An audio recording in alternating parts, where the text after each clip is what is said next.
Are you Steve? I am. Do you want to walk around Beltrami Park with me today? I do. Awesome. Got a soft skill business I started right around 2000. Building stronger relationships inside and outside the business. A lot of people have heard of IQ, but we deal in that EQ, emotional quotient. 13 years ago, my wife Angie had breast cancer and died. She was 42, very healthy. At the time, our 4 kids were 11, 9, 7, and 2. And so all of this stuff that we do in the business today was really put to the ultimate test at that time. How would I raise 4 young children and actually strengthen our relationships, which has really been a challenge at times? How to help them to build good relationship building skills with the loss of, for many people, the most nurturing source in their whole life. How do you communicate through crisis and grief?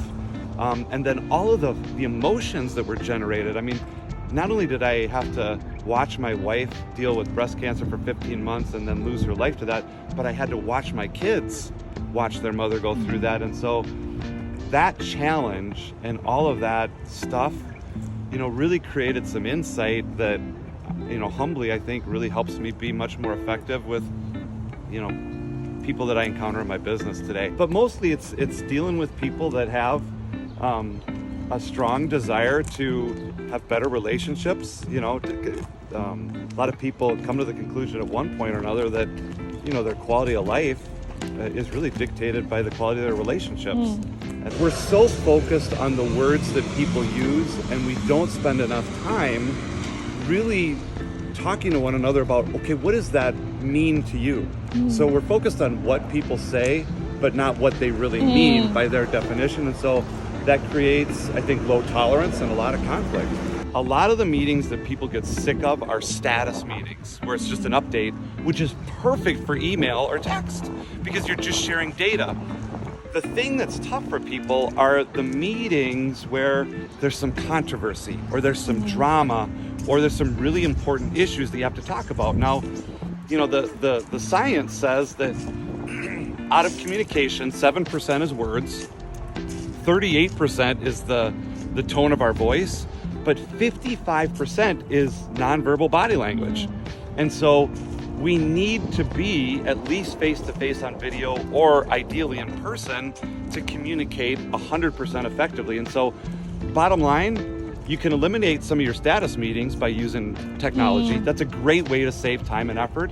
And then, believe it or not, you can create more interest in meetings by having more conflict or drama. Not unnecessarily, but have meetings where you're truly talking about meaningful things to everybody. So I think that people spend a lot of time, they're focused on their health or their finances or their career, and too many times people know that the relationships are so important, but they don't make the same sort of commitment and time investment and effort investment into those key work relationships or those most critical relationships, which are friends and family. So I think that helping people understand that your good relationships are good for a reason. There's some things that you're doing there that if you understand what it is, you could apply those things to some of the maybe average or below average relationships. So that's a big theme for me and for our business. Building a network isn't about how many people you know. Building a strong network is how many people actually have an interest in knowing you. So you have to be different. You have to be truly unique. And so, helping people figure out, we call it the signature move. What is it that makes you uniquely you? What are your God-given gifts that you have that separate you from other people, and helping people align that to be able to share those gifts with others. It takes all shapes and forms. I mean, before Angie died, I was speaking in 28 of the 50 states every year. And so now I do a little bit of speaking, but a lot of this stuff happens at employees' companies. Some of it is, kind of the traditional training, but a lot of them are, kind of a team meeting or in a boardroom or conference room.